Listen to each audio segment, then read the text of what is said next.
Okay, hi everyone. Today we're going to solve another problem, that is LeetCode 57, insert interval.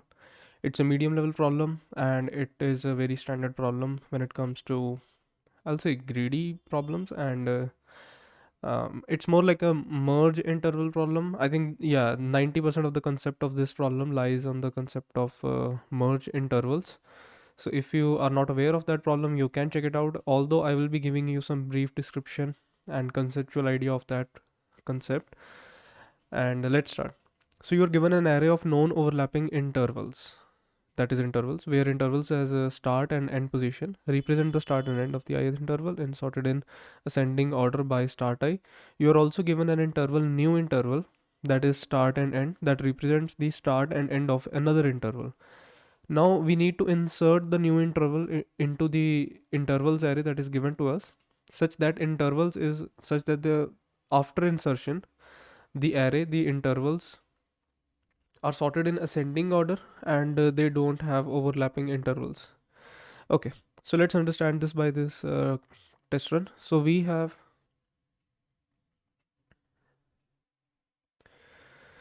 yes, so we have 1 comma 5, one interval, sorry, 1 comma 3,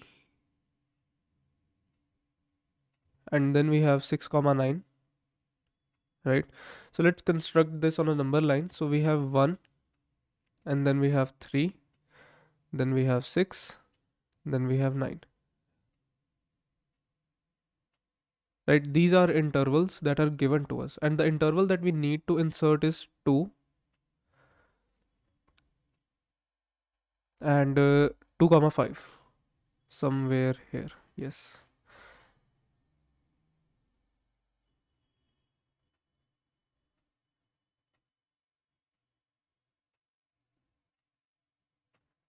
yes. Now this is the insertion, and after inserting them, as you can see, they are overlapping, and we don't want that, right?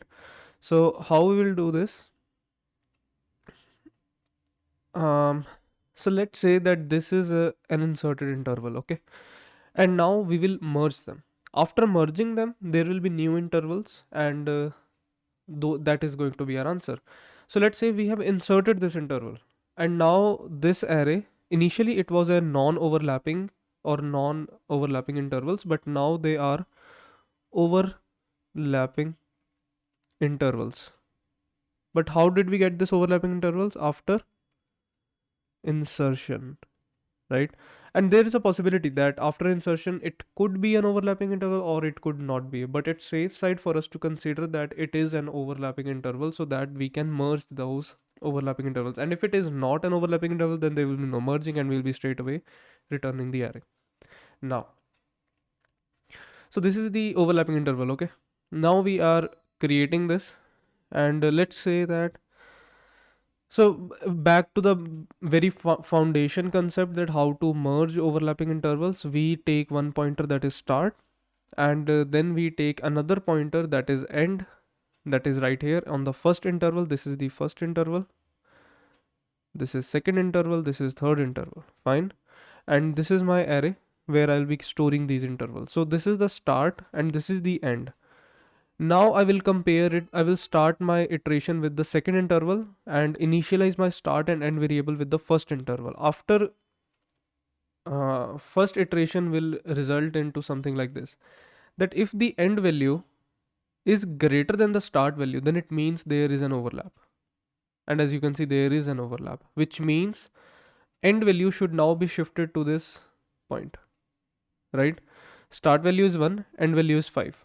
Okay, done. Now we are on this in this interval, in the next iteration, that is the third interval, because the second interval is processed. Now we are go on to the next interval, that is third. And at this point we make this observation that is it the same case as in the earlier iteration, that end is greater than the start? No, end is smaller than start. No, in this case, so this is my end, this is my start, and this is my interval start, right? Interval start and interval end. Now interval start is greater than the end point, which means that the previous interval that we have from start to end should be pushed, which means this interval is now going to look something like this, 1 and 5. And this is my new interval, and so this will initialize my new start and end variable. That is, this is start and this is end, not interval start and end. And after completing, now the loop is completed, then we will be merging the last interval, and that is start and end. Now if you want to check there, sorry, that will be 6 and 9. Now if you want to store this interval, then it will be 1 comma 5 and 6 comma 9. Yeah, that's it. This is it to this problem. This is not a challenging problem, I'll say. But the only one condition is, when you are inserting this interval, it will not be inserted in this place. It will be actually inserted on the back of the array, but we need to sort them up. So for sorting, it will, so actually for linear iteration it will take linear time, that's obvious, that is why I'm not pointing it out specifically. But for sorting, it will take order of n log n time, and the time function will look something like this. N log n, first we have to sort, then we have to linearly traverse, and this is the time function, and the dominating term is n log n, so it will be order of n log n time complexity, and the space complexity will be equal to sorry, the merge intervals, and that is n. So this is the space and time complexity. So let's start with our implementation. So first we have start variable.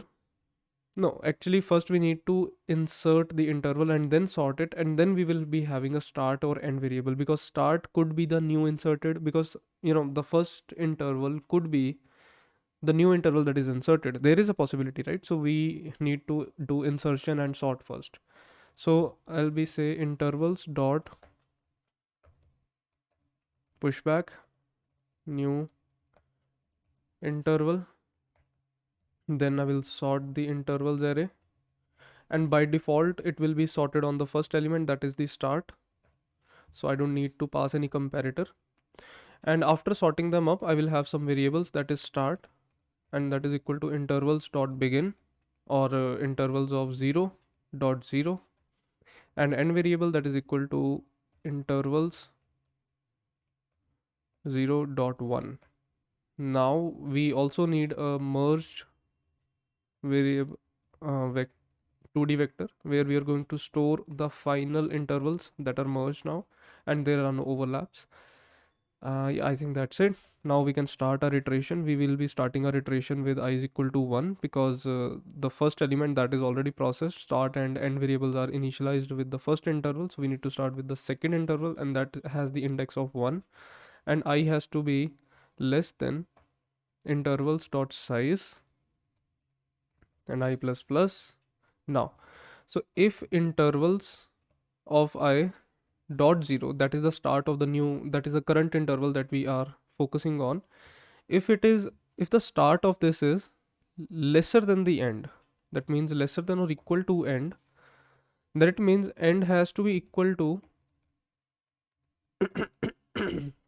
max of end or intervals of I of 1, right? But in else condition we will say that, okay, this is a new interval and they don't have any overlapping in them. So in that interval I will say that merged intervals dot pushback, the start and end, the previous start and end that we have stored, and new start is going to be intervals of I dot 0, and end is going to be intervals of I dot 1, and that's it. After this, after we are done iterating over the intervals, we still have a last set of that we need to push, and that is start and end, and then we'll be returning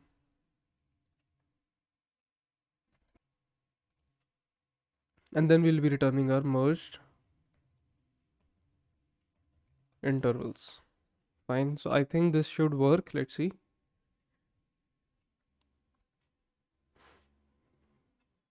Okay, test cases are passed. Yes, it does work, and it is not performing idly well. Let's see why.